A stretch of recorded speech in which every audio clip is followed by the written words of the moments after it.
natin yung cupcake. Wow! Ito ay mahabang panutpik para maabot ko.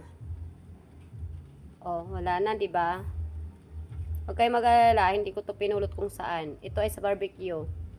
Ayan. Para sure natin na maluto. Ayan. So, you can see, it's malinis.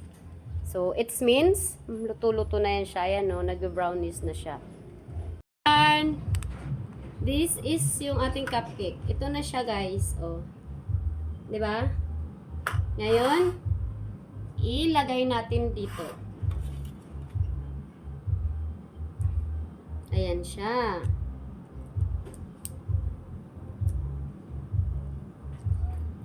Ang healthy nating cupcake.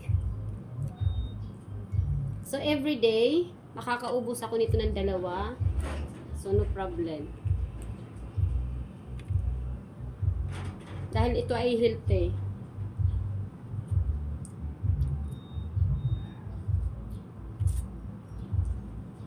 Kung sino magpagawa, guys, PM nyo lang ako.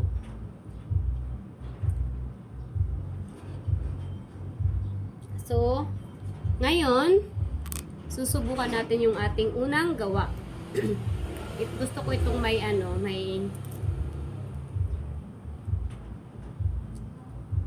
wow, mainit. Wait, mainit. Ayan siya. Sobrang init. You can see.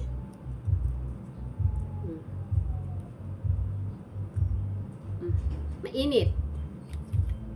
So, hatiin natin. Tingnan nyo.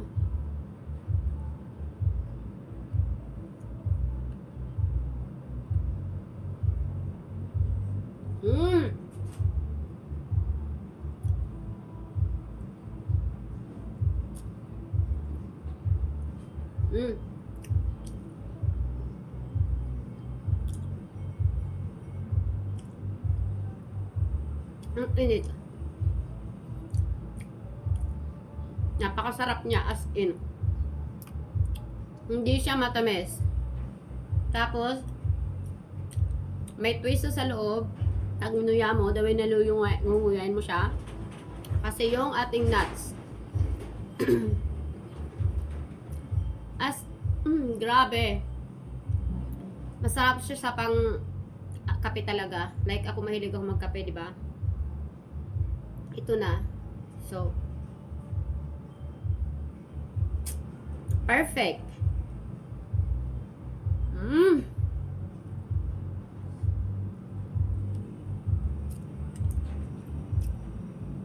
So, yung nagawa natin,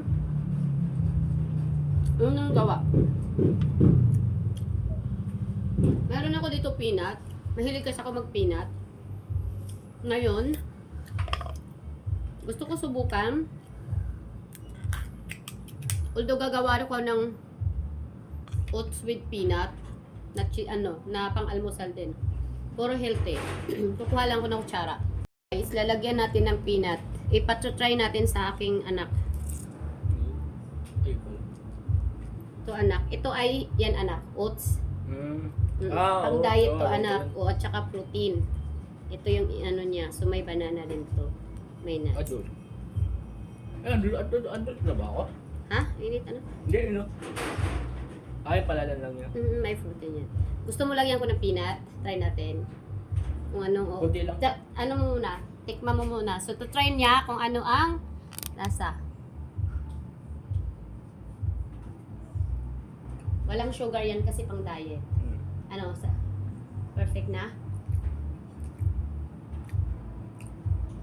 Ba't tinapay?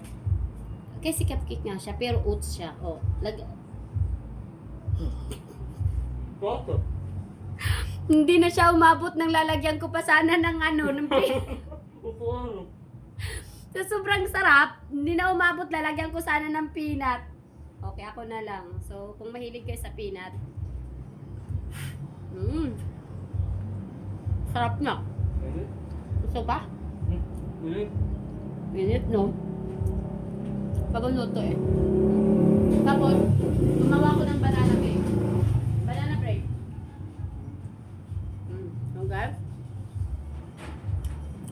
Kapag nagluluto ako, siyang laging taga-tikim. Kasi una sa lahat, pihikan yan. Pag di masarap, hindi niya kakainin. Or else, may nalalasahan siya, di niya kakainin. Kaya pag ako nagluluto, pinapatikim ko muna dyan kung anong mararamdaman niya o ano ma-feel niya o ano malalasahan niya. Pag sinabi niya masarap, masarap talaga yun. Masyado yan. Tignan mo? Lalagyan ko pa sana ng peanut, pero hindi na niya hindi niya na inantay, pinasok na sa bibig lahat. So guys, ang sarap ng kung mahilig kayo ng peanut, lalagyan niyo siyang ganyan, kunti lang. And then coffee.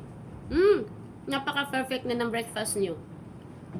Ito na yung magsisilbi niyo kung kunwari ayaw niyo kumain ng kanin. Ayaw niyo kumain ng kanin. Mag-ano na lang kayo, tawag dito, magganto na lang kayo. Sa isang araw, makakadalawa kayo dito, like morning. Ito yung magiging silbing carbs nyo, tapos egg, then ano pa yung gusto nyo. Basta ako, I'm happy na mayroon akong breakfast na cupcake healthy. Diba? So, thank you, myself. Tinan mo, oh. Ang sarap. Padikit siya. Mainit pa kasi. Ay, gusto ko kayo din. Sayang yung nuts. Ayun yung nuts, oh.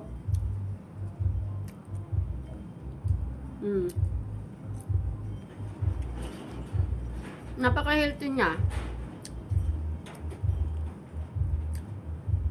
I think sayang. Sayang, sobra sayang. Mahal yung ingredient.